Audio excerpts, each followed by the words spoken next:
Welcome to Flamenco Cafe. My name's Kasandra and I'm sitting here with Jafelin and Gary.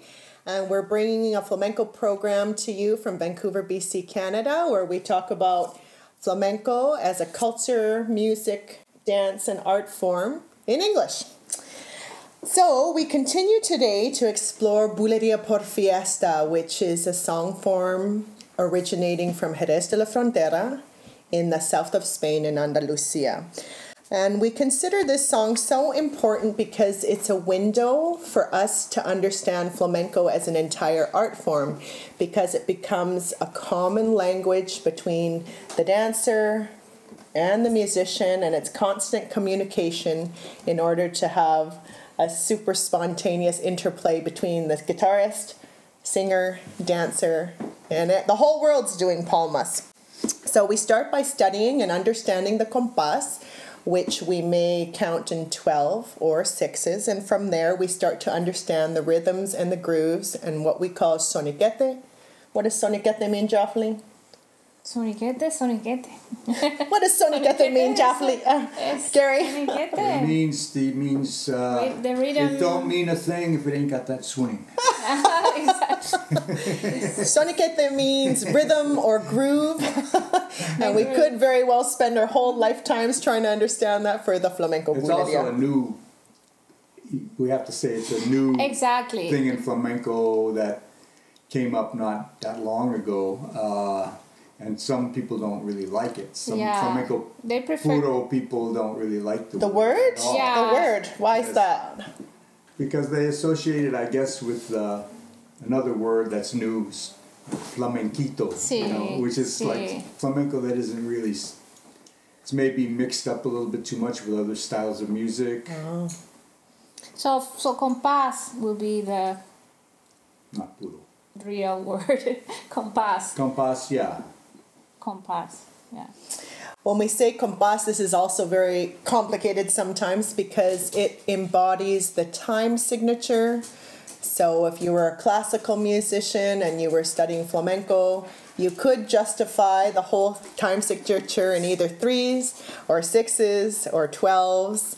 When we say compás, when we speak about flamenco, we're also talking about the velocity. So we're actually talking about the tempo, which is the speed at which you play things. Mm-hmm. But also, compás also means your inherent sense of rhythm and how you play upon the accents in flamenco. So I guess it means many, many things actually in English. Yeah. Walking compás. Talking compás. Talking compás. Mm-hmm. Yeah.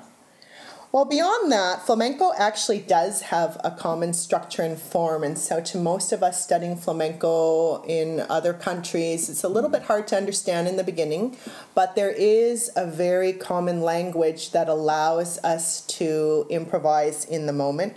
For the dancer, we learn specific cues, so if I want Jafelin or Gary to pay attention to me, I might do a remate, which is a 1-bar piece of percussion. It might sound like tan, ta, tan, tan, ta, ta, ta, ta.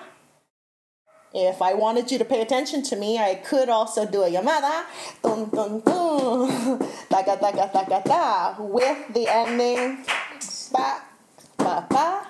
And both of those would be really common pieces of percussion or dance that people that know how to accompany cuadro flamenco, they would be super familiar with. So not only do we have this for bulería, but it exists for all the song forms that there are. Tango, alegría, soleá, soleá por bulería, bambera, what else do we have? Seguiría.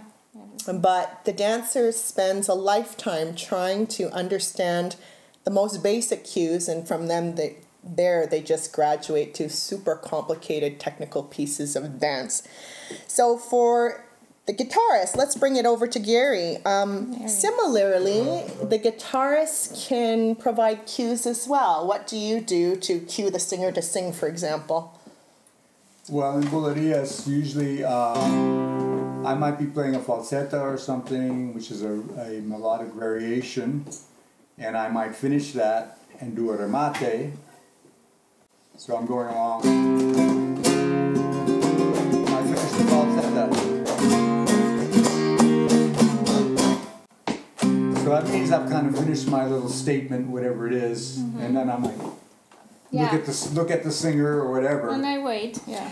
And if they don't do anything, I'll just keep playing very simple rhythm and don't do anything of my own kind of showing off of any kind.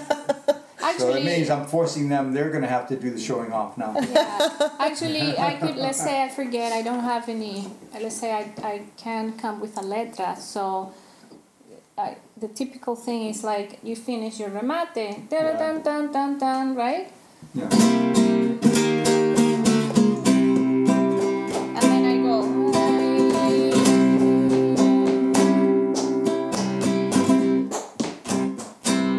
The letras not coming, and then Gary keep going. That's what happens. That happens a lot. If she goes too long, then I'll know that she's having a blank mind, and I'll have to play another falsetta. Falsetta! Or I tell the falsetta, right?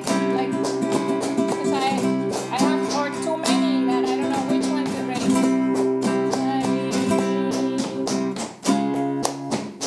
So, and then I sing my letra. Right? Okay. So this had confused me for many years, but when guitarists say that they're closing a phrase or finishing off their falsetta, they always say cierre. Well, which I means would say close. Remate, usually remate. But for dance, the term cierre, which means close, like close the door, close anything, is when many people, they go to a flamenco show who don't know about flamenco. They'll go to a flamenco show and they'll see everybody on stage, the singer, the dancer, the guitar player, the cajon, whatever. Now everybody, maybe they're doing like a real fast alegrias, or they're doing not buleria, real fast alegrias, for example. And everybody's going, and everybody's very frantically roaring along like a freight train. And then all of a sudden, to the person that doesn't know about flamenco, they're seeing, this energy's happening, and everything, and everybody's blasting along, and then all of a sudden, on the 10th, all of a sudden, everybody will stop at the same time. And they'll say, oh, God, how did everybody know to stop at the same time like that, Because they were just blasting along so strong. And that's because the dancer will have given a signal that they're going to do a cierre. And the cierre means, okay, in the next compás, or at the end of this compás, everybody's going to stop on 10. Now, this doesn't happen in bulerias. This happens in alegrias and other 12-beat rhythms, but not in bulerias. So cierre then means close. Literally, it comes from the verb cerrar, which means to close. And so we hear this terminology a lot, especially in musical circles, where perhaps, as Gary's saying, the dancer is going to come to a full stop. And for the purpose of this show, I think we should break down our terminology, because Gary says that there are no pure stops in buleria, and that's kind of true, because it's a little song form where dancers are dancing maybe for 60 to 90 seconds at a time, and there's kind of no stopping. And everybody's just kind of continuing, right? So that's why he's saying there's no cierre. No stop. But we do have terminology. So the first vocab term, let's say, is remate. In my mind, we start a remate on 12 and then we finish on 10, right? So that's basically one bar of music. So if you're a musician and you're counting 12, 1, 2, 3, 4, 5, 6, 7, 8, 9, 10. 10 would be the finish for buleria por fiesta, generally speaking. Once in a while we stop on 12, but for the most part 10 is the end. When we say llamada, okay, this is another word. This comes from the Spanish verb llamar, which means to call. Llamada, in my mind, in my dancer's mind, a llamada is at least 2 bars long. So again, if you're a musician, llamada starts on 1, 2, 3, finish on 10. So it would be palma. So I would go 12, 1, 2, 3, 4, 5, 6, 7, 8, 9, 10. 12, 1, 2, 3, 4, 5, 6, 7, 8, 9, 10. So I will finish on 10. So again, the commonality is the finish is on 10. Why we start sometimes on 12 and sometimes on 1 is very confusing, but you have to know the difference between. So remate start on 12, generally speaking. And the most basic llamada starts on 1, 2, 3. So we kind of have to get those straight in the world of dance. The third term I'm going to give you is Deplante. Now, Deplante could mean many things. Literally speaking, Deplante means display, right? Yeah, well... Display, what's the official Spanish translation there? It's so difficult to explain. Deplante, yeah.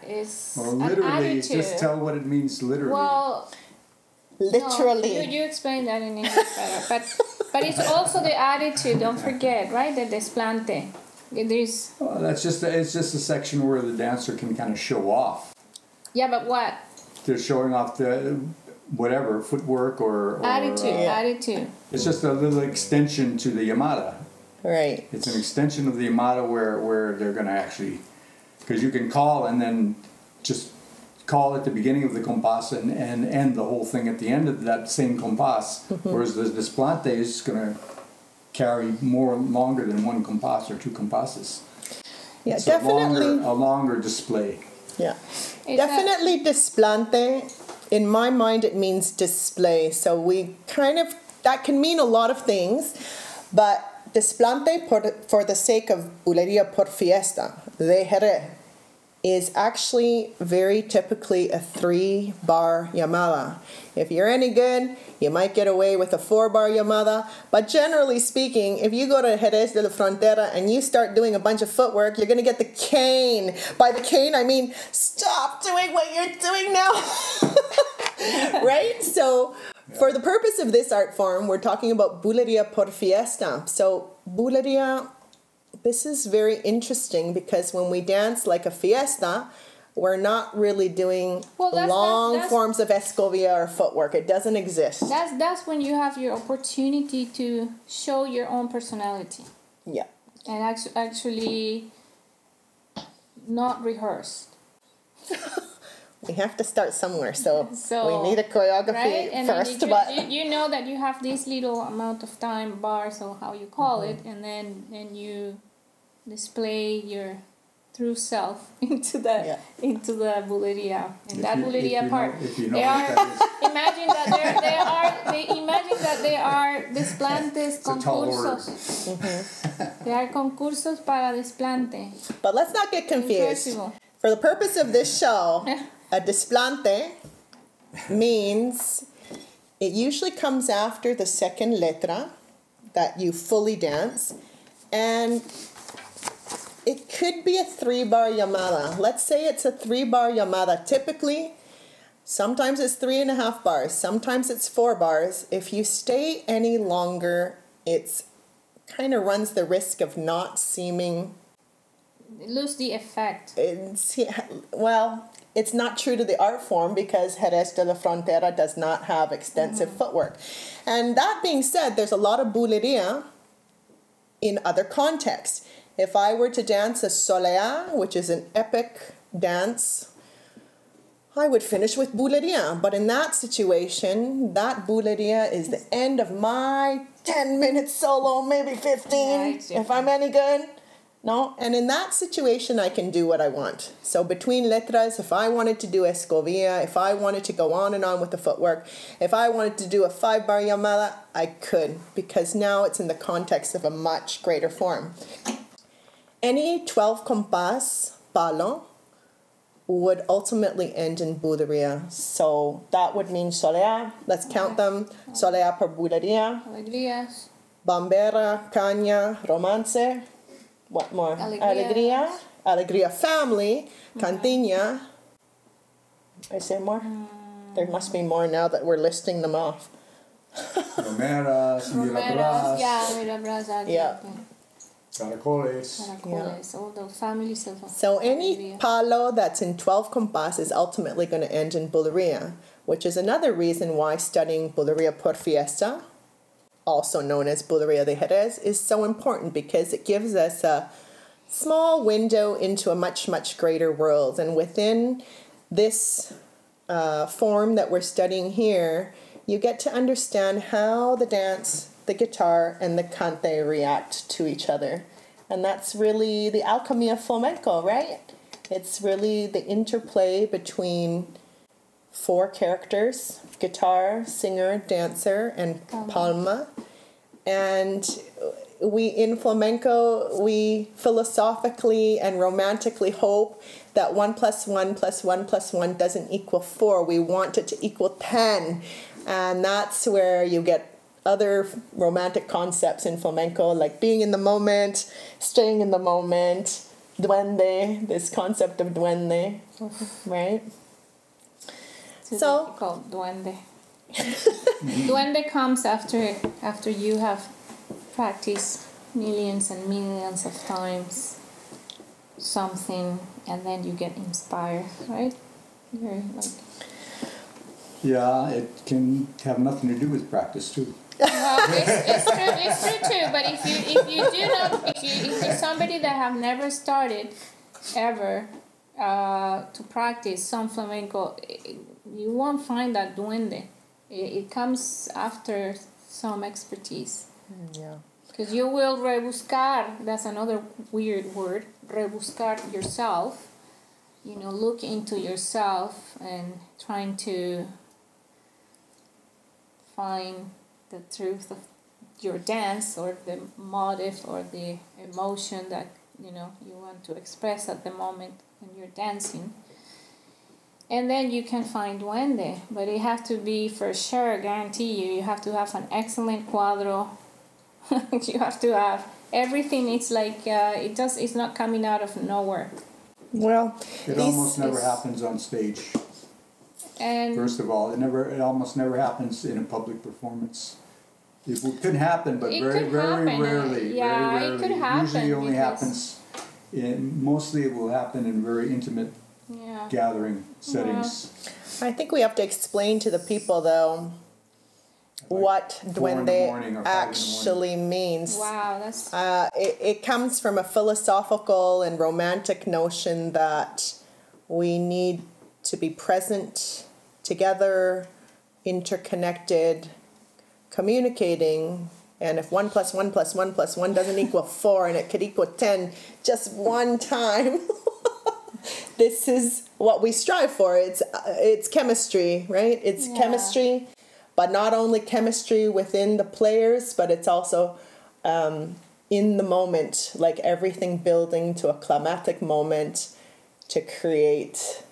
Yeah, and the moments that you didn't even expect either, because sometimes that's when duende happens, when you have practiced a choreography so much suddenly, but then something goes that was not planned the same way you expected, but something else came out of it more bright, or more, I don't know what the word will be, but it's something that came out, at the moment, and it was not expected in your choreography, but it fits perfectly, and it just wonderful. It's never expected, right? And then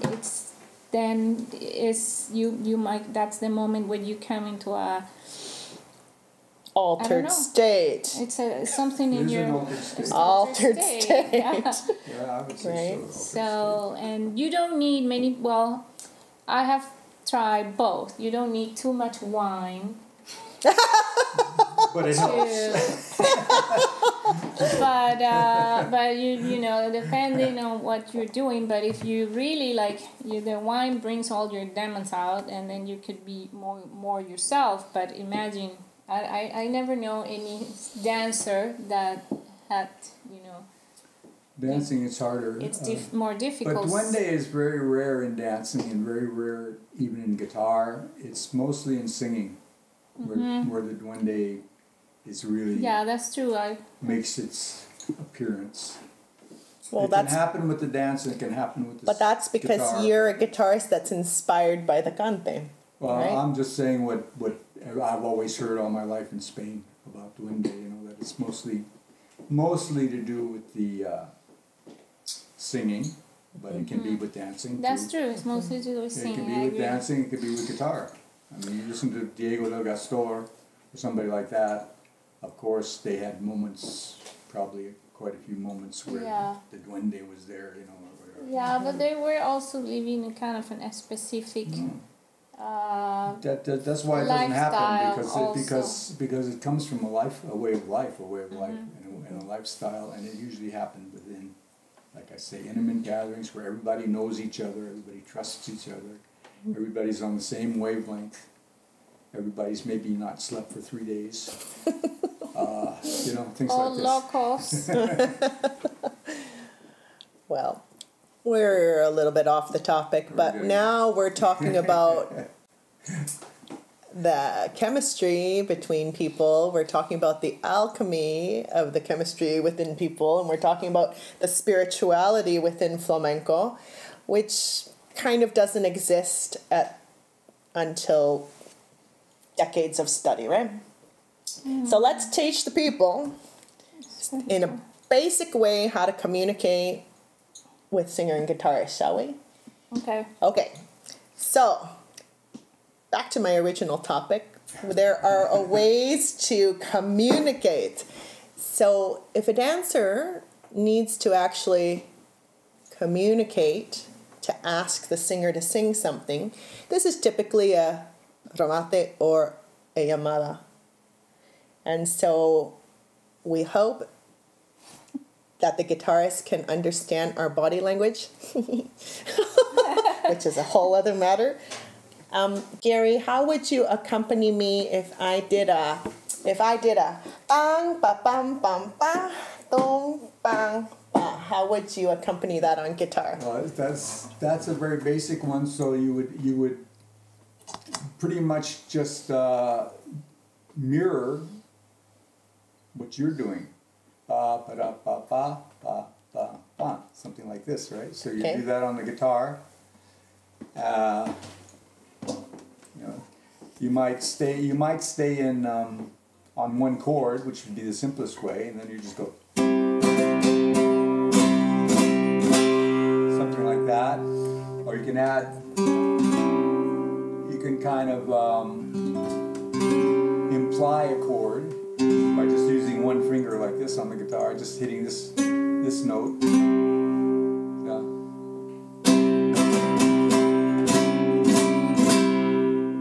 That's better. Or you could actually do a whole chord change.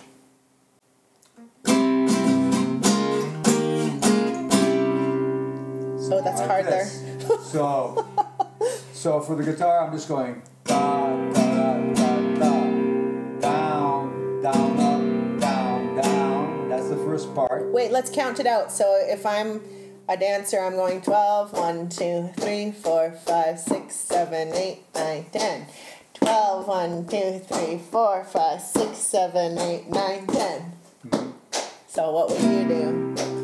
7, 8, 9, 10, 11, 12. 1, 2, 3, 4, 5, 6, 7, 8, 9, 10. Oh, I changed mine. I went 12, 1, 2, 3, 4, 5, 6, 7, 8, 9, 10. It's more final. Yeah, but that's the sound. And that would be the way, the first part would be, like I said, down, down, up, down, down, down. What does it? There's different ways to do it. Oh no! Just did it 5 different ways. Okay, anyway, you just use the sound. It's like when they learn Indian music, tabla. You have to be able to say it with your mouth. If you can say it with your mouth, you can play it. Ba ba ba ba ba. That's what I did. Down, down, down, down, down. That's the first part. And then I could go 6, 7, 8, 9, 10. Okay, so let's call that a remate. 1 bar. Starts on 12, ends on 10. Okay, so what happens if the dancer wants to be more emphatic? I will do the whole llamada. I'll go 12, 1, 2, 3, 4, 5, 6, 7, 8, 9, 10. Pa, pa, pa, how would you accompany that? So I would do the same thing at the beginning, because you're doing the same thing. So I'm going 12, 1 and 2, 3, 4, 5, Yeah. 6, That's horrible. 7, 8, 9, 10. Oh. So there I'm doing a triplets. 1, 2, 3, 1, 2, 3, 1, 2, 3.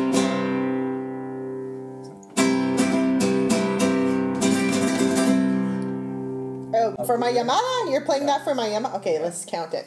12, 1, 2, 3, 4, 5, 6, 7, 8, 9, 10, 11, 12. 1, 2, 3, 4, 5, 6, 7, 8, 9, 10. Pa, pa, pa, pa, pa, through, pa, pa. Right. Okay, so you're playing on 12 when I'm doing 1, 2, 3? What were you doing 1, 2, 3? 12. Yeah, I'm Yeah. going 12, 1, 2, 3. Oh, you're changing. Okay. Oh, So did I change it? because- No, I didn't. Okay, I get confused because you're saying 12, but you're not actually doing 12. Yamada starts on 1. Okay, you're doing this Yamada on 1. Okay. Okay, so how are we going? But some Yamada start on 12. 7, 8, 9, 10, 11, 12. 1, 2, 3, 4, 5, 6, 7, 8, 9, 10. Ah, ba, ba, ba, ba. Okay, yeah. So if she's starting on 1, it's even simpler because you're just going to go down, down, down. 1, 2, 3. So